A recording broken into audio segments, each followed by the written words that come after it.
আসসালামু আলাইকুম সুপ্রিয় শিক্ষার্থীরা, আশা করি তোমরা প্রত্যেকে ভালো আছো, সুস্থ আছো।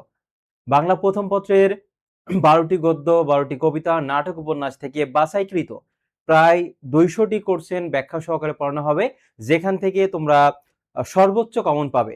এখানে সবগুলো বাছাই করে যে প্রশ্নগুলো আসার সম্ভাবনা রয়েছে সেগুলোই রেখেছি। অর্থাৎ নাটক উপন্যাস থেকে তোমাদের প্রায় 5 বা 6টা যে এমসিকিউ আসবে, যেগুলো এখান থেকে পড়ানো হবে, এবং প্রত্যেকটা কবিতা থেকে গুরুত্বপূর্ণ বাছাইকৃত প্রশ্ন যেগুলোই পড়ানো হবে এখান থেকে তোমরা শতভাগ কমন পাবে। তাহলে দেখো, শুরুতেই যেটা রেখেছি, বাংলার নব্য লেখক দিগের প্রতি নিবেদন।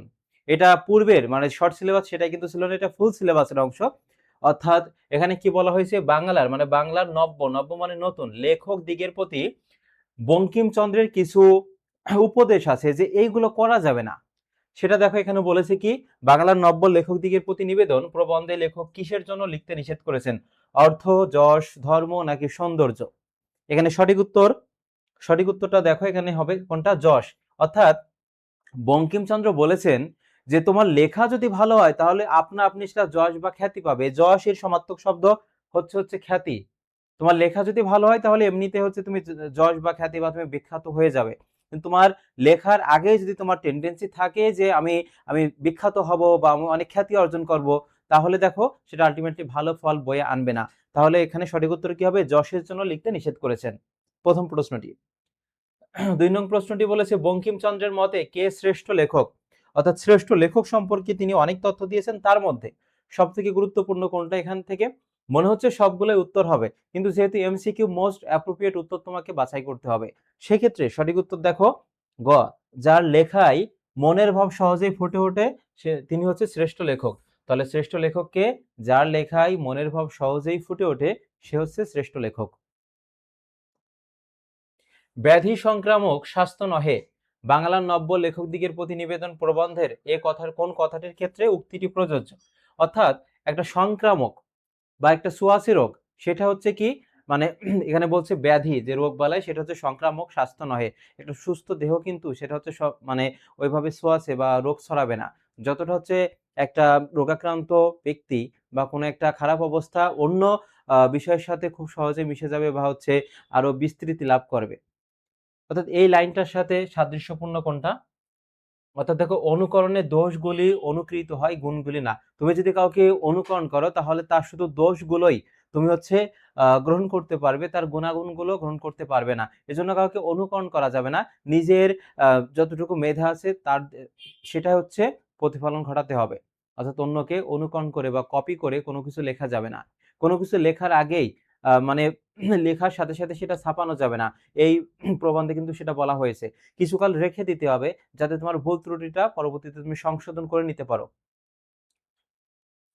ভালো লেখক হতে গেলে পরিত্যাগ করতে হবে কি কি? অর্থাৎ একজন ভালো লেখক যদি হতে চাও তাহলে তোমার কোন কোন বিষয়গুলো পরিত্যাগ করতে হবে, বাদ দিতে হবে, অ্যাভয়েড করে চলতে হবে? কোনগুলো দেখো, অনুকরণ প্রিয়তা, হ্যাঁ এটা ঠিক আছে, কাউকে অনুকরণ করা যাবে না, যশ লাভের চেষ্টাও করা যাবে না।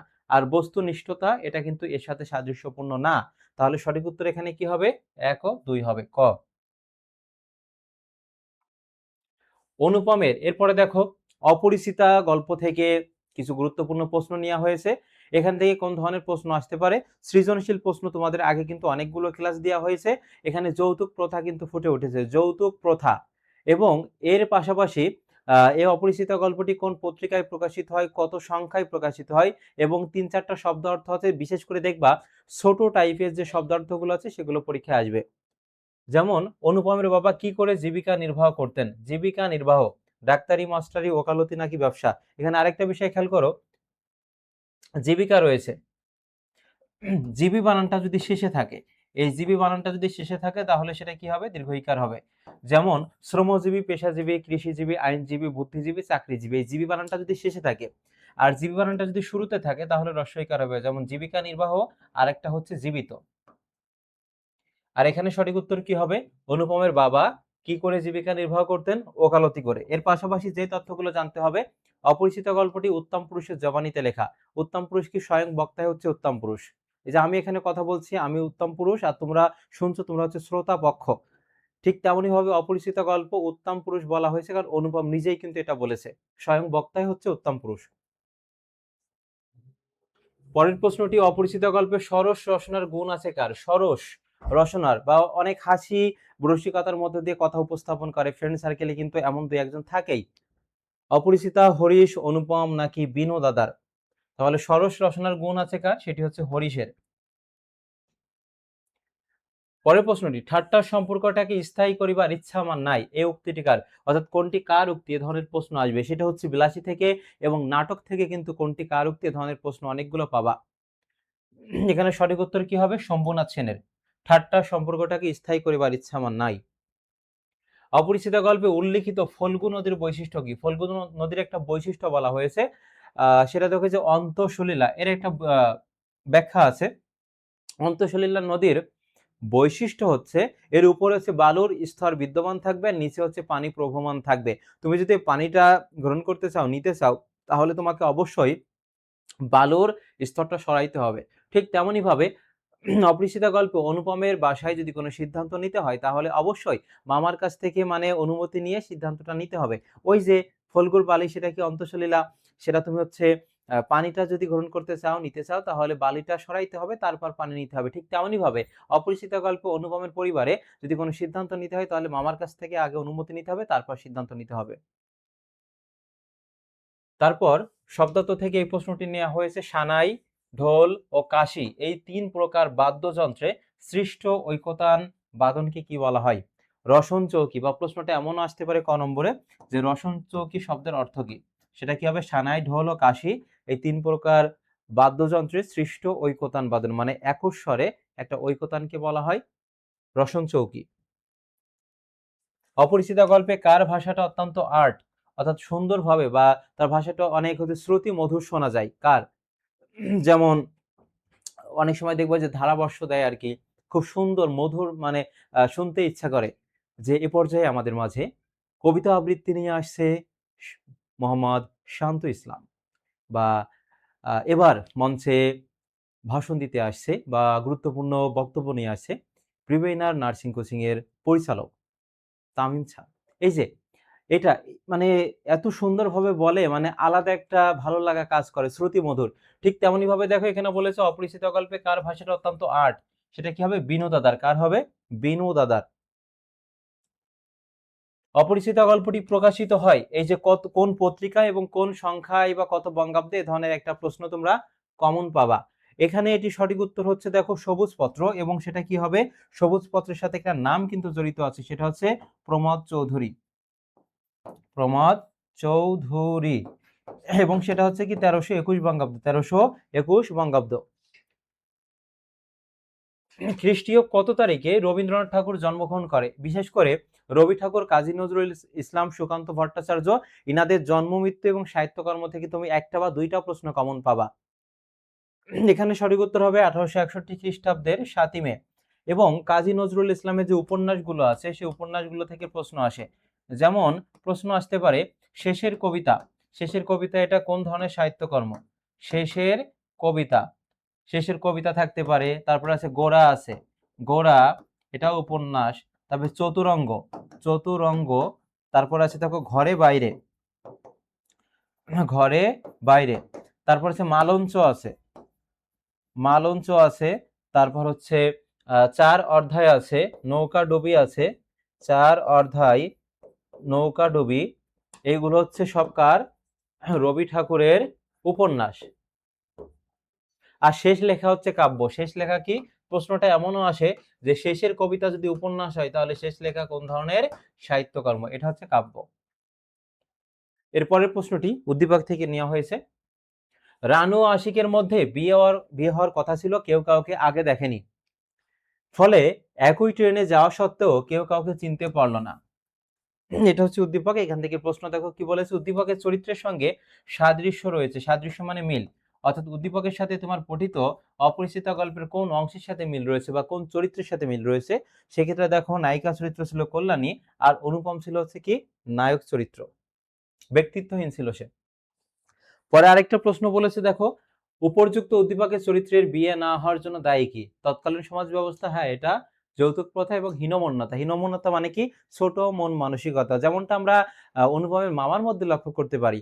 সে হচ্ছে গহনা পরখ করার জন্য কিন্তু বিয়ে মানে স্যাকরা নিয়ে গিয়েছিল যে মেয়ে পক্ষ থেকে যে গহনাগুলো দিবে সেগুলো কি আসলেই মানে মানে আসল কিনা নকল আছে কিনা এগুলো যাচাই করার জন্য পরখ করার জন্য স্যাকরা নিয়ে গিয়েছিল। অর্থাৎ তার মনটা কি নিচু মন মানসিকতার অধিকারী ছিল। তার রক্তে অস্থিমজ্জায় কি টাকার প্রতি লোভ ছিল। অর্থাৎ মামার একটা হীনমন্যতা কিন্তু এখানে ফুটে উঠেছে। প্রদোষ এটা অনেকবার এসেছে বিগত বছরে। প্রদোষ শব্দের অর্থ কি? বা এর সমার্থক শব্দ। প্রদোষ এর সমার্থক শব্দ হচ্ছে সন্ধ্যা। লেখকের মতে সাহিত্যের উদ্দেশ্য কোনটি? সাহিত্যে খেলাতে আমরা প্রবেশ করলাম। লেখকের মতে সাহিত্যের উদ্দেশ্য হচ্ছে মানুষের মনকে জাগানো। সাহিত্যের উদ্দেশ্য নয় কোনটি? কারোর ব্যক্তিগত মনোরঞ্জন করা সাহিত্যের উদ্দেশ্য না। কাউকে ব্যক্তিগতভাবে আনন্দ দেয়া এটা সাহিত্যের উদ্দেশ্য না। মানুষের মনকে ভালোভাবে জাগানো এটাই কিন্তু সাহিত্যের উদ্দেশ্য। সাহিত্য স্বধর্মচ্যুত এখানে মনে রাখবা যখন দন্তস্ব থাকবে তখন তার অর্থ হবে সাথে বা হচ্ছে সহিত, যেটা হচ্ছে ইংরেজিতে প্রিপোজিশন উইথ। আর যখন দন্ত সয় ব ফলা থাকবে তখন তার অর্থ হবে নিজ বা মাইসেলফ। নিজ বা কি হবে? মাইসেলফ হবে।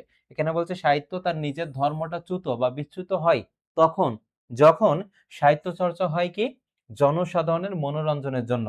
সাহিত্য যখন জনসাধারণের মনোরঞ্জনের জন্য হয়ে থাকে তখন তার যে আলাদা একটা নিজস্ব সক্রিয়তা আছে, বৈশিষ্ট্য আছে, সেটা থেকে বিচ্যুত হয়ে যায়। সবুজপত্র পত্রিকার সম্পাদকের নাম কি? খুবই গুরুত্বপূর্ণ, 100% দিয়ে রাখছি। সেটি হবে কি? সবুজপত্র পত্রিকার সম্পাদক হচ্ছে এই যে দেখো প্রমথ চৌধুরী। প্রমথ চৌধুরী। এটা যদি ক নম্বরে আসে অনেকে কিন্তু প্রথম চৌধুরী লিখে, প্রথম হবে না, এটা প্রমথ হবে। সনেট 50 যদি এখানে বলতো বাংলা সনেটের প্রবর্তক কে?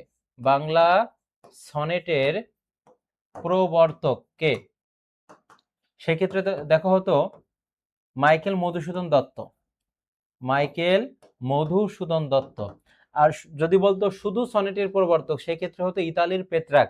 ইতালির পেত্রাক। সনেট হচ্ছে 14টা মাত্রা থাকবে এবং 14টা লাইন থাকবে এমন ভাব সংহত কবিতাকে সনেট বলা হয়। বাংলায় হচ্ছে চতুর্দশপদী কবিতা বলি। এর প্রথম 8 লাইনকে বলা হয় অষ্টক আর শেষের 6 লাইনকে বলা হয় ষষ্ঠক। প্রথম 8 লাইনে থাকে ভাবের প্রবর্তনা আর শেষের 6 লাইনে থাকে ভাবের পরিণতি থাকে। আর সনেট 50 এখানে সঠিক উত্তর হবে এই যে প্রমথ চৌধুরীর। যিনি গড়তে পারেন তিনি শিবও গড়তে পারেন, বাদরও গড়তে পারেন। এতে কার প্রশংসা করা হয়েছে? অর্থাৎ যিনি কাজ করতে পারেন সেটা ছোট ধরনের কাজ এবং বৃহৎ ধরনের কাজ সবগুলোই তিনি পারেন। কার প্রসঙ্গে এটা বলা হয়েছে? অর্থাৎ একজন বড় মাপের শিল্পীর কথা বলা হয়েছে। একজন বড় মাপের শিল্পীর কথা বলা হয়েছে। শিক্ষার উদ্দেশ্য কি? এটাও আমি 100% দিয়ে রাখবো। শিক্ষার উদ্দেশ্য কি? মনে হচ্ছে চাকরি লাভ আপাতত দৃষ্টিতে, কিন্তু মূল বই অনুসারে সঠিক উত্তর কি হবে? বিশ্বের খবর জানানো। বিশ্বের খবর জানানো। রোদ্দা এটা হচ্ছে সাহিত্যের খেলা প্রবন্ধে, এখানে প্রথম লাইনে কিন্তু আছে এটা এবং শব্দ অর্থে কিন্তু এগুলোর মানে অর্থ দেওয়া আছে। রোদ্দা কোন দেশের অধিবাসী ছিল? ফ্রান্সের। কি হবে? ফ্রান্সের অধিবাসী ছিলেন। সাহিত্যে খেলা এটা হচ্ছে কি? একটা প্রবন্ধ। সাহিত্যে খেলা প্রবন্ধে ব্যক্ত হয়েছে মানে কোনটি ফুটে উঠেছে সেটা দেখো। সাহিত্যের আদেশ উদ্দেশ্য বা সাহিত্যের উদ্দেশ্য আদেশ এই ধরনের। এটা সঠিক উত্তর হচ্ছে এই যে খ নম্বর। তারপর দেখো বিলাসী থেকে কোন ধরনের প্রশ্ন আসতে পারে? এখান থেকে সৃজনশীল প্রশ্ন আসবে এবং অলরেডি হচ্ছে আমাদের পেজে ক্লাস কিন্তু দেওয়া রয়েছে। এখানে বিলাসীতে কোনটি ফুটে উঠেছে? 3টা গুরুত্বপূর্ণ তথ্য তোমাকে মনে রাখতে হবে। একটা হচ্ছে জাতিভেদ প্রথা। জাতিভেদ প্রথা এটা যদি তোমার না থাকে অপশনে তাহলে থাকবে শ্রেণী বৈষম্য। শ্রেণী বৈষম্য ফুটে উঠেছে। যেমন তৎকালীন হিন্দু সমাজে 4টা স্তর ছিল। ব্রাহ্মণ, তবে বৈশ্য ছিল, শূদ্র ছিল, ক্ষত্রিয় ছিল। মানে নিচু জাতের কারোর কাছ থেকে উঁচু জাতের কেউ খাবার গ্রহণ করতে পারবে না। যদি করে তখন সেটা অন্য পাপ এবং এই পাপের কোনো প্রায়শ্চিত্ত নাই, যেটা বিলাসী এবং মৃত্যুঞ্জয়ের মধ্যে দেখতে পেয়েছি আমরা। তাহলে এটা সঠিক উত্তর হিসেবে অপশন থাকতে পারে এই দুইটা, জাতিভেদ প্রথা আর একটা শ্রেণী বৈষম্য। আরেকটা থাকতে পারে ইহা একটা শক্তি, মানে কেউ কাউকে মানে আলাদা করতে পারেনি। বর্তমান প্রেম সেটা তো একেবারে অধিকাংশ ক্ষেত্রে হচ্ছে ফেক। আর বিলাসী এবং মৃত্যুঞ্জয়ের এমন একটা তাদের সম্পর্ক ছিল, তাদের ভালোবাসার শক্তি। দুই মানব মানবীর অসাধারণ প্রেমের মহিমা এখানে প্রকাশিত হয়েছে। মৃত্যুঞ্জয় মারা যাওয়ার পর বিলাসী হচ্ছে মারা গিয়েছিল 7 দিন পর বিষ পানে। গতবার এটা এসেছিল যে কিভাবে আত্মহত্যা করেছিল বিলাসী। তাহলে এখানে মনে রাখবা দুই মানব মানবীর অসাধারণ প্রেমের মহিমা বা ভালোবাসা এখানে প্রকাশিত হয়েছে। এটা হচ্ছে সৃজনশীল কেন্দ্রিক, যে মূল ভাব থাকবে সৃজনশীলের, এটা হচ্ছে এই কেন্দ্রিক থাকতে পারে এই তিনটা থেকে। আর কোনটি কার উক্তি ধরনের প্রশ্ন পাবা? দেখো, ঘন জঙ্গলের পথ একটু দেখে পা ফেলে যেও, এই উক্তিটি কার ছিল? বিলাসীর উক্তি ছিল। কার উক্তি? বিলাসীর উক্তি ছিল। তারপরে দেখো পরের প্রশ্নটি, ইহা আর একটি শক্তি, এই শক্তি বলতে কি বোঝানো হয়েছে? কোন শক্তির কথা বলা হয়েছে?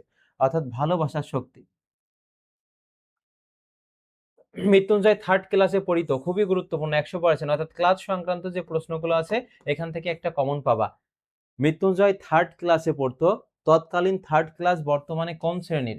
সেটা হচ্ছে এই যে দেখো অষ্টম শ্রেণী। আর যদি বলা হয় ফোর্থ ক্লাস, এটা কোন শ্রেণী? ফোর্থ ক্লাস এটা কোন শ্রেণী? সেটা হচ্ছে দেখো সপ্তম শ্রেণী হবে। কি হবে? সপ্তম শ্রেণী। এই দুইটা মনে রাখবা, একটা হচ্ছে থার্ড ক্লাস আর একটা হচ্ছে ফোর্থ ক্লাস, এই দুইটা থেকে একটা আসবে। থার্ড ক্লাস অষ্টম, ফোর্থ হচ্ছে সপ্তম। বিলাসী গল্পটি প্রথম কোন পত্রিকায় প্রকাশিত হয়? অপরিচিতা যেমন সবুজ পত্র, বিলাসী এটা কোন পত্রিকায় প্রকাশিত হয়? মোহাম্মদ এটা হচ্ছে তাহারই পরে মনে কবিতা, আর সওগাত এখানে আসবে না, ভারতী এবং পূর্বাশা এই দুইটার মধ্য থেকে। এর মধ্যে একটা হচ্ছে মাসি পিসি, একটা হচ্ছে বিলাসী। আর বিলাসীটা হচ্ছে দেখো এখানে এই যে ভারতী পত্রিকা, কোন পত্রিকায়? ভারতী পত্রিকায় প্রকাশিত হয়।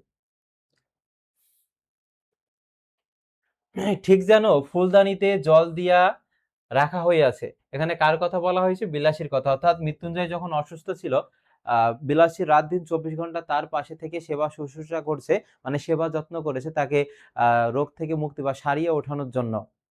অর্থাৎ দেখো, ফুলদানিতে যখন একটা ফুলকে ভিজিয়ে রাখা হয় জল দিয়ে, একসময় কিন্তু নেতিয়ে যায়, মানে শুকিয়ে যায়। ঠিক তেমনি ভাবে বিলাসী এতটা শারীরিক পরিশ্রম করেছে মৃত্যুঞ্জয়কে মানে সুস্থ করানোর জন্য, তার মানে নিজের শরীরের প্রতি কিন্তু সে যত্নবান হয়নি বা খেয়াল করেনি। অর্থাৎ লেখক এই প্রসঙ্গে বলেছিল, ঠিক যেন ফুলদানিতে ভিজায় রাখা বাসি ফুলের মতো, অর্থাৎ এই বিলাসীর শারীরিক অবস্থা সম্পর্কে বলেছিল।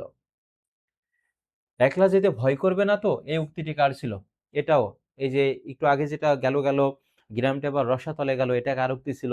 তারপর একলা যেতে ভয় করবে না তো, এই উক্তিটি কার ছিল? এটাও দেখো, এই যে সঠিক উত্তর কি হবে? বিলাসী হবে। বিলাসী গল্পে ফুটে উঠেছে তৎকালীন হিন্দু সমাজের যৌতুক প্রথা না, যৌতুক প্রথা হচ্ছে অপরিচিতায় ফুটে উঠেছে। বাল্য বিবাহ না, এটাও না। বহু বিবাহ, এটাও না। এটা হচ্ছে বর্ণ বৈষম্য, বা সঠিক উত্তর হিসেবে থাকতে পারে জাতিভেদ প্রথা। বিলাসী গল্পটি কত সালে, কত বঙ্গাব্দে প্রকাশিত হয়? দেখো 1325, এটা পাঠ পরিচিতি অংশে আছে 1325, এবং সেটা হচ্ছে বৈশাখ সংখ্যা, কোন সংখ্যায়? শব্দার্থ থেকে এই প্রশ্নটি নিয়েছে যে বিলাসী গল্পে ব্যবহৃত ধুসুনি শব্দের অর্থ কি? ধুসুনি শব্দের অর্থ হচ্ছে বাঁশের ঝুড়ি, বাঁশের ঝুড়ি। সত্যযুগ বলতে হিন্দু পুরাণে বর্ণিত কোন যুগকে বোঝানো হয়েছে? সত্যযুগ আছে, আর একটা হচ্ছে কলিযুগ। শব্দার্থের নিচের দিকে দেখবা আছে, একটা যুগে হচ্ছে মানে অধর্মের বাড়াবাড়ি ঘটেছিল, আর একটা যুগ হচ্ছে খুব ভালো যুগ, যেখানে অধর্মে মিথ্যার কোনো বাড়াবাড়ি ঘটেনি। একটা সত্য যুগ আর একটা হচ্ছে কলিযুগ। কলিযুগের কথাও কিন্তু বলা হয়েছে।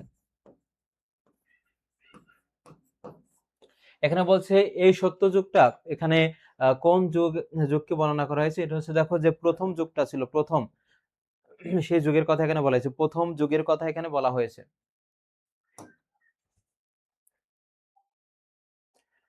এরপর দেখো অর্ধাঙ্গী, অর্ধাঙ্গী শব্দের অর্থ এখানে স্ত্রী জাতিদেরকে বোঝানো হয়েছে। অর্ধাঙ্গী এটা বেগম রোকেয়া সাখাওয়াত হোসেনের লেখা। বেগম রোকেয়া সাখাওয়াত হোসেন 1880 সালে জন্মগ্রহণ করে এবং 1932 সালে মৃত্যুবরণ করে। একই তারিখে জন্মগ্রহণ করেন, সেটা হচ্ছে 9 ডিসেম্বর, রংপুর জেলার পায়রাবন্ধ গ্রামে জন্মগ্রহণ করে। এবং তার যে সাহিত্যকর্মগুলো রয়েছে, যেমন মতিচুর আছে, তারপরে অবরোধবাসিনী আছে, সুলতানার স্বপ্ন আছে, পদ্মরাগ আছে। পদ্মরাগ, মতিচুর, তারপরে মতিচুর বানানে দীর্ঘকার হবে এখানে, সুলতানার স্বপ্ন, অবরোধবাসিনী, এটা হচ্ছে বেগম রোকেয়া সাখাওয়াত হোসেনের। অর্ধাঙ্গী প্রবন্ধে বর্ণিত নাকের দড়ি শব্দের অর্থ কি? অর্থাৎ এখানে সঠিক উত্তর দেখো, নত জানু ও বাধ্য করার অস্ত্র। নত জানু মানে নিচু, মানে মাথা নিচু করা। নত জানু ও হচ্ছে বাধ্য করা, কাউকে হচ্ছে বশে আনার অস্ত্রকে বুঝিয়েছে। আমাদের একটা রোগ আছে দাসত্ব, এই দাসত্ব বলতে লেখক এখানে কি বুঝিয়েছে? যে স্ত্রী জাতির যে মানসিক অবস্থা, এবং একই সাথে এটা যদি না থাকে তাহলে যে অসুখ বিসুখ, এটা তো মোস্ট অ্যাপ্রোপ্রিয়েট হচ্ছে স্ত্রী জাতির মানসিক অবস্থাকে ইন্ডিকেট করা হয়েছে। পারস্য বলতে কোন দেশকে বোঝায়? পারস্য বলতে বর্তমান ইরানকে বোঝায়, পারস্য বলতে ইরানকে বোঝায়। কাজী নজরুল ইসলাম কত সালে সেনাবাহিনীতে যোগ দেয়? এই যে সালগত তথ্য থেকে একটা প্রশ্ন আসবে, সেটা হচ্ছে 1917 সালে। এবং তার জন্ম মৃত্যুটা অবশ্যই পড়বা। পাশাপাশি তার যে উপন্যাসগুলো রয়েছে, বিশেষ করে কাজী নজরুল ইসলামের উপন্যাস মনে রাখার টেকনিক হচ্ছে, এটা হচ্ছে বাকুম। বাকুম, যেমন বা থেকে হচ্ছে বাঁধনহারা, বাঁধনহারা, এখানে চন্দ্রবিন্দু হবে। আর কু থেকে হবে কুহেলিকা, কু থেকে কি হবে? কুহেলিকা। আর ম থেকে হবে মৃত্যু খোদা, মৃত্যু খোদা। এগুলো হচ্ছে কাজী নজরুল ইসলামের কি উপন্যাস। আর তার গল্প গ্রন্থ থেকে কিন্তু প্রশ্ন আসে, গল্প গ্রন্থ কোনগুলো? যেমন তার গল্প গ্রন্থের মধ্যে রয়েছে ব্যথার দান, ব্যথার দান।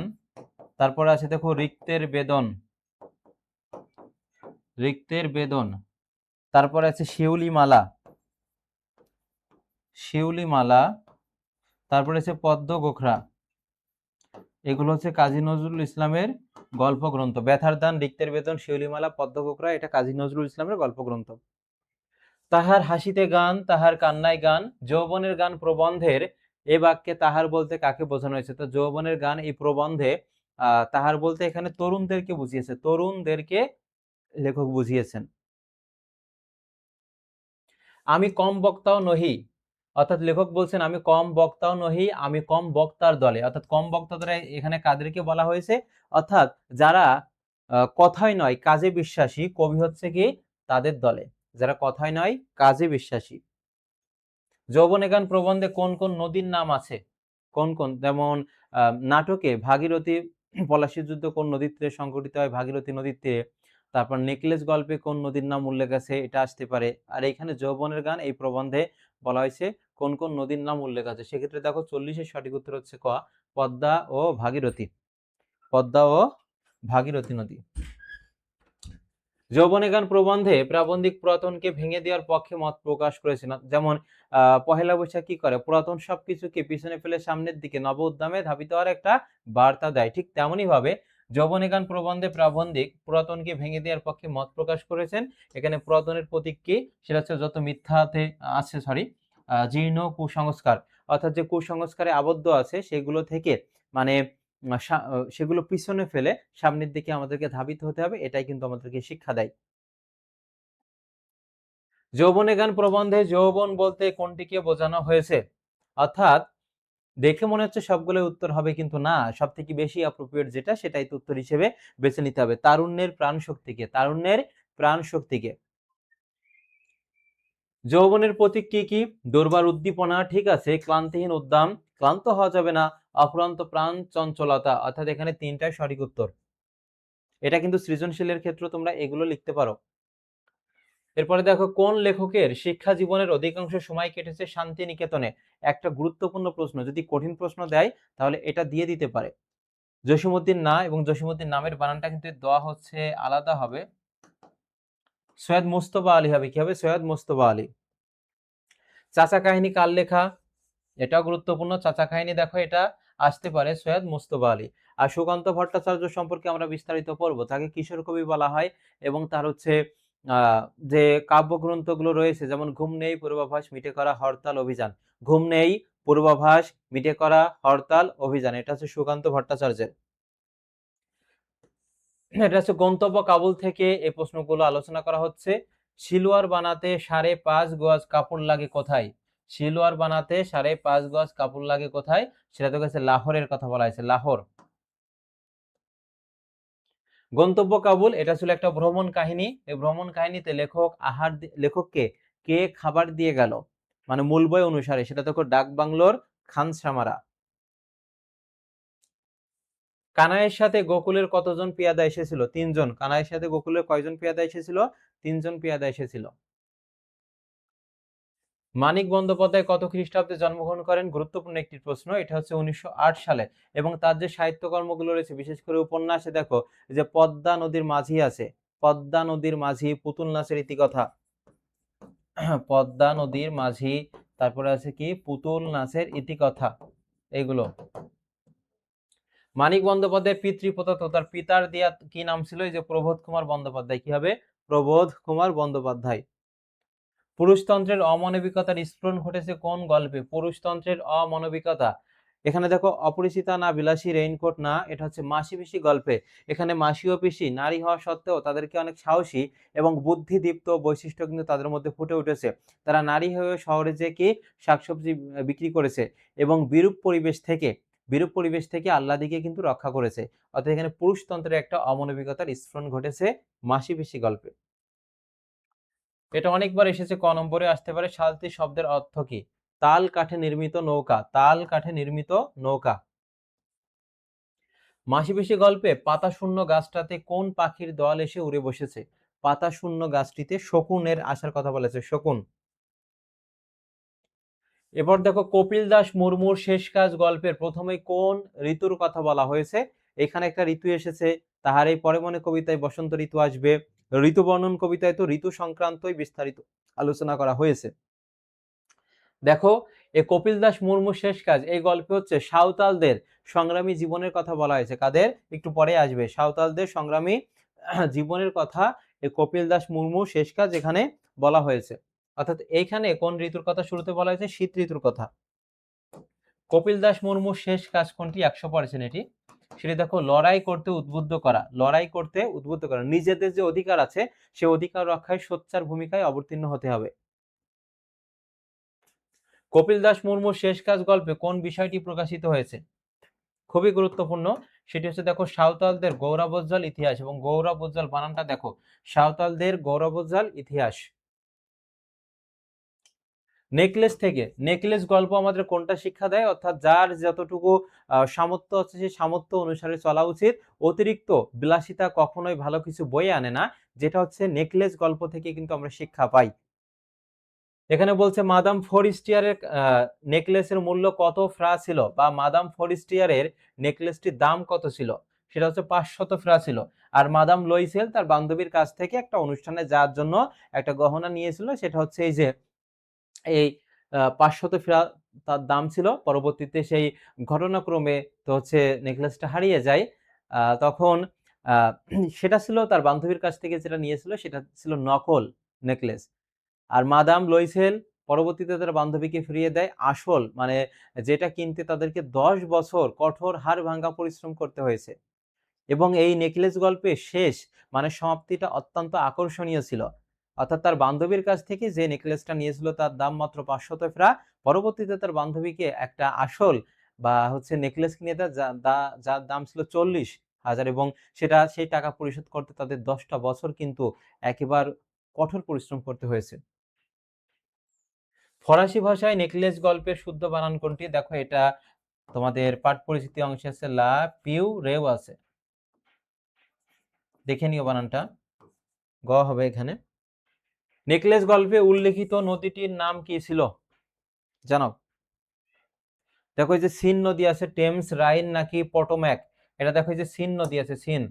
এটা মূল বইটা ভালোভাবে দেখবা, টেমস না সিন। নেকলেস গল্পটি কেন বিপুল জনপ্রিয়তা লাভ করেছে? কারণ এর আকর্ষণীয় সমাপ্তির জন্য। কিসের জন্য? এর আকর্ষণীয় সমাপ্তির জন্য। এই যে আকর্ষণীয় সমাপ্তির জন্য। জীবন ও বৃক্ষ, খুবই গুরুত্বপূর্ণ এটি।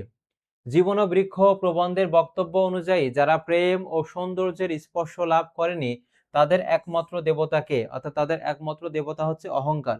তাদের একমাত্র দেবতা কি? অহংকার। জীবন ও বৃক্ষ প্রবন্ধে রবি ঠাকুর নদীকে কিসের প্রতীক করতে চেয়েছেন? মনুষ্যত্ব, সৌন্দর্য, গতি নাকি সার্থকতার? বলছে নদীকে, কারণ নদী হচ্ছে এই যে আঁকা বাঁকা পথ বেয়ে অবশেষে সমুদ্র গিয়ে পতিত হয়। ঠিক তেমনি ভাবে মানুষকে সফল হতে হলে তার বিভিন্ন চড়াই উতরাই ঘাত প্রতিঘাত পার করে কিন্তু সাফল্য দিকে এগিয়ে যেতে হয়।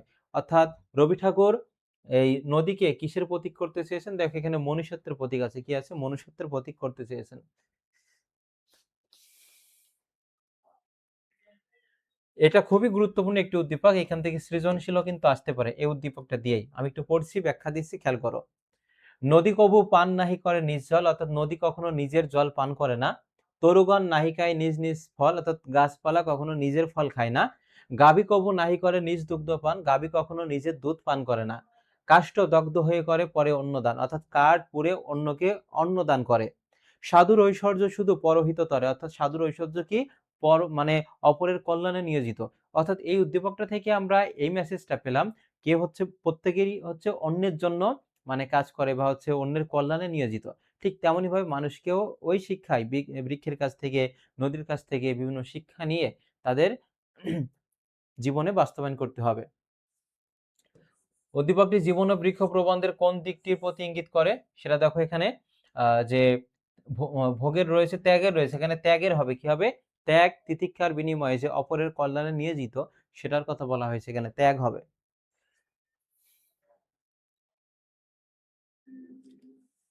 উদ্দীপক ও জীবন ও বৃক্ষ প্রবন্ধের বৈসাদৃশ্য, বৈসাদৃশ্য মানে কি বলতো, অমিল। অর্থাৎ উদ্দীপক ও জীবন ও বৃক্ষ প্রবন্ধের কোন কোন দিকে অমিল আছে, মিল নাই, সেটা হচ্ছে কি অপরের অনিষ্ট সাধনে, মানে বৈসাদৃশ্য যেহেতু বলেছে মানে অপরের ক্ষতি সাধনে আর স্বার্থপরতায়, এই 1 ও 3 হবে। 2 নম্বর এখানে হবে না, সেবাদান। যদি সাদৃশ্য বলতো সেবাদান হতো। কনকুয়েস্ট অফ হ্যাপিনেস গ্রন্থের রচয়িতা বার্ট্রান্ড রাসেল হলে সুখ গ্রন্থের রচয়িতাকে, দেখো সুখ গ্রন্থের রচয়িতা এখানে যে মোতাহের হোসেন চৌধুরী, 65 মোতাহের হোসেন চৌধুরী।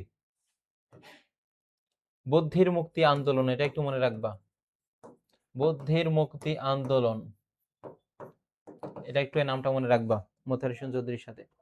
বৃক্ষের বেদনা সহজে উপলব্ধি করা যায় কিভাবে, অর্থাৎ আমরা যদি অনুভূতি দিয়ে বিচার করি তাহলে আমরা খুব সহজে বৃক্ষের বেদনা, ওই যে অঙ্কুরোদ্গম থেকে শুরু করে ফুল ফল ফোটানো এবং মানুষের সার্বিক কল্যাণে সবসময় নিয়োজিত থাকে, তার হচ্ছে ফুল ফল মানুষ গ্রহণ করে, তারপরে কাঠ থেকে আসবাবপত্র পাই, তারপর প্রচন্ড রোদে তার ছায়া পায়, অর্থাৎ সব মিলিয়ে অনুভূতি দিয়ে বিচার করলে তার বেদনা সহজে উপলব্ধি করা যাবে।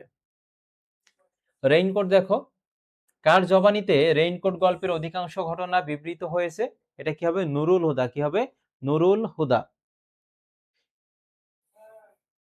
রেইনকোট গল্পে রেইনকোট কিসের তাৎপর্য বহন করে, এটা 100% দিয়ে রাখছি।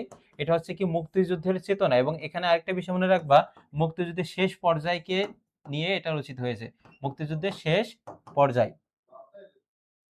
রেইনকোট গল্পে রেইনকোটটি কিসের প্রতীক, এটাও 100%, এটা আসবে পরীক্ষায়। সেটা হচ্ছে দেখো, একটা হচ্ছে উষ্ণতা, উষ্ণতা, আর একটা হচ্ছে সাহস, আর একটা হচ্ছে এখানে অপশনে আছে সেটা হচ্ছে দেশপ্রেম। এই তিনটাই থাকতে পারে বা যে কোনো একটা থাকবে, উষ্ণতা, সাহস এবং দেশপ্রেম। দোজকের ওম, তারপরে আছে দেখো চিলে কোঠার সেপাই, চিলে কোঠার, এখান থেকে একটা প্রশ্ন কমন পাবা। দোজকের ওম আছে, চিলে কোঠার সেপাই আছে, তারপরে আরেকটা আছে জাল স্বপ্ন স্বপ্নের জাল, জাল স্বপ্ন স্বপ্নের জাল, এইগুলো হচ্ছে আখতারুজ্জামান ইলিয়াসের। কিন্তু এখানে বলেছে দোজকের ওম আখতারুজ্জামান ইলিয়াসের কোন ধরনের রচনা, সেক্ষেত্রে দেখো এটা গল্প গ্রন্থ। সঠিক উত্তর এই যে এখানে কি হবে, গল্প গ্রন্থ হবে। আর চিলেকোঠা সেবাইটা উপন্যাসের মধ্যে যাবে। নিচের কোনটি আখতারুজ্জামান ইলিয়াস রচিত গ্রন্থ নয়, দেখবা পরীক্ষার হলে প্রশ্নটা ভালোভাবে পড়বা, নয় কোথায় আছে কিনা, এই নয় না দেখে কিন্তু তোমরা উত্তর করে চলে আসবা, এই জন্য প্রশ্নটা কমপক্ষে 2 বার পড়বা। নিচের কোনটি আখতারুজ্জামান ইলিয়াস রচিত গ্রন্থ নয়, সেক্ষেত্রে দেখো এখানে কি আছে, এই যে খোয়াবনামা আছে, খোয়াবনামা, চিলেকোঠা সেপাই। আর এখানে যেহেতু নয় বলেছে সেক্ষেত্রে দেখো যে শিউলিমালা, এটা কিন্তু তার কোনো গ্রন্থ না এটা, কিন্তু এই যে খোয়াবনামা আছে, দুধে ভাতে উৎপাত আছে, চিলেকোঠা সেপাই, জাল স্বপ্ন স্বপ্নের জাল, এগুলো হচ্ছে আখতারুজ্জামান ইলিয়াসের রচিত। রেইনকোট গল্পটি কোন লেখকের কোন গল্প গ্রন্থে সংকলিত হয়েছে, এটা হচ্ছে আখতারুজ্জামান ইলিয়াসের, সেটা হবে জাল স্বপ্ন স্বপ্নের জাল। এবং এইখান থেকে দুইটা সাল মনে রাখবে, একটা হচ্ছে 95 আর একটা হচ্ছে 97, পাঠ পরিচিতি অংশে আছে, দেখে নিও। রেইনকোট গল্পটি বিধৃত হয়েছে বা বিবৃত হয়েছে আমরা বলতে পারি, সেটা দেখো এখানে কি উত্তম পুরুষের জবানিতে না, এখানে অপরিচিতা, সেটা উত্তম পুরুষের জবানিতে, এটা সর্বঙ্গ দৃষ্টিকোণে এবং নুরুল হুদার জবানিতে। 2 ও 3 হবে, 2 ও 3 হবে সঠিক উত্তর এখানে। সাবভার্সিভ অ্যাক্টিভিটিস বলতে কি বোঝানো হয়েছে, অর্থাৎ রাষ্ট্র বিরোধী যদি কোনো কার্যক্রম করে থাকো বা সেটাকে বলা হয় সাবভার্সিভ অ্যাক্টিভিটিস।